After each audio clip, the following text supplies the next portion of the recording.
many ways, the Scala is Skoda's strongest ever offering in the family hatchback sector, even though its engineering isn't strictly family hatchback based. It offers value, efficiency and more interior space than almost anything in the segment. If you're out for something sensible in this class, there's a lot to like. So, what's this Scala like on the road? Well, other smaller cars that use its MQB A0 chassis, like the 6th generation Volkswagen Polo, have impressed us with the way that the relatively crude torsion bar damping can be tuned to provide a really supple quality of ride. This Skoda delivers that too. You can't have everything, of course. Sharper potholes catch it out, but over commoner tarmac tears and highway undulations, it flows beautifully, with at least some of the kind of big car feel that Skoda promises.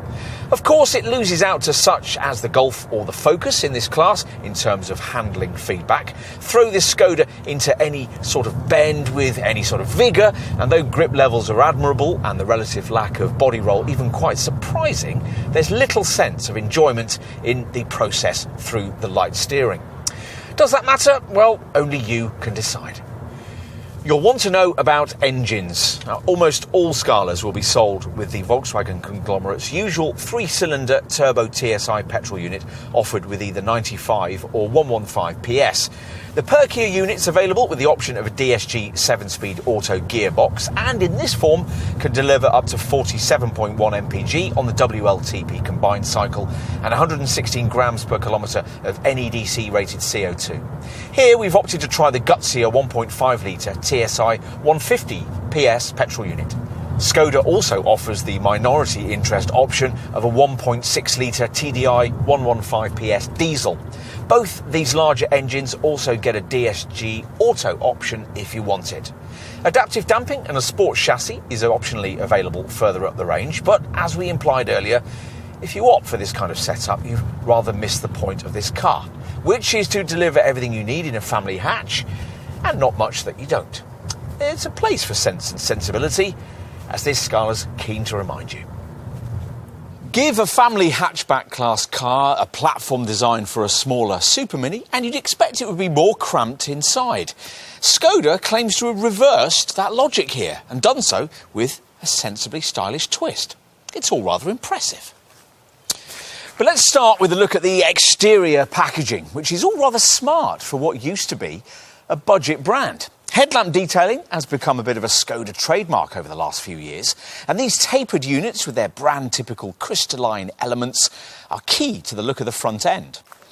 The profile also emphasises Skoda's growing confidence as a mainstream brand.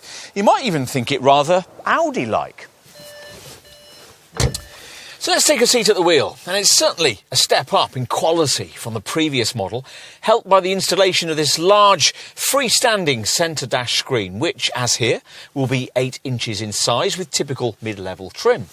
This smart glass frontage appendage deals effectively with the usual DAB stereo, Bluetooth phone and car informational functions, and is embellished with Skoda's SmartLink smartphone mirroring setup. More unusual, though, are the so-called Simply Clever features, little touches to make everyday life just that little bit easier. Things like the little pockets in the sides of the seats, which also have stowage areas beneath, the chilled glove box that keeps drinks and chocolate cool, and our favourite touch, this pull-out umbrella built into the driver's door, an idea borrowed from Rolls-Royce. None of which would really matter much if cabin ergonomics hadn't been spot on. But Volkswagen Group products don't tend to get that kind of thing wrong these days, and this one certainly hasn't. It's easy to get a really comfortable driving position, thanks to plenty of seat and wheel adjustment. And all-round vision is excellent, front and rear.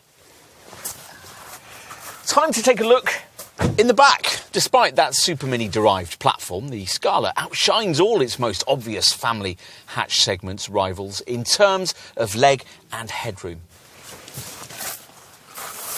We'll finish by heading back to the tailgate.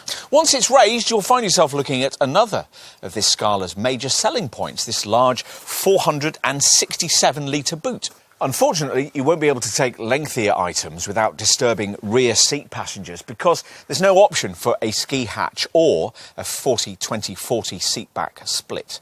But once you flatten the 60-40 split backrest, a large 1,410-litre capacity is revealed.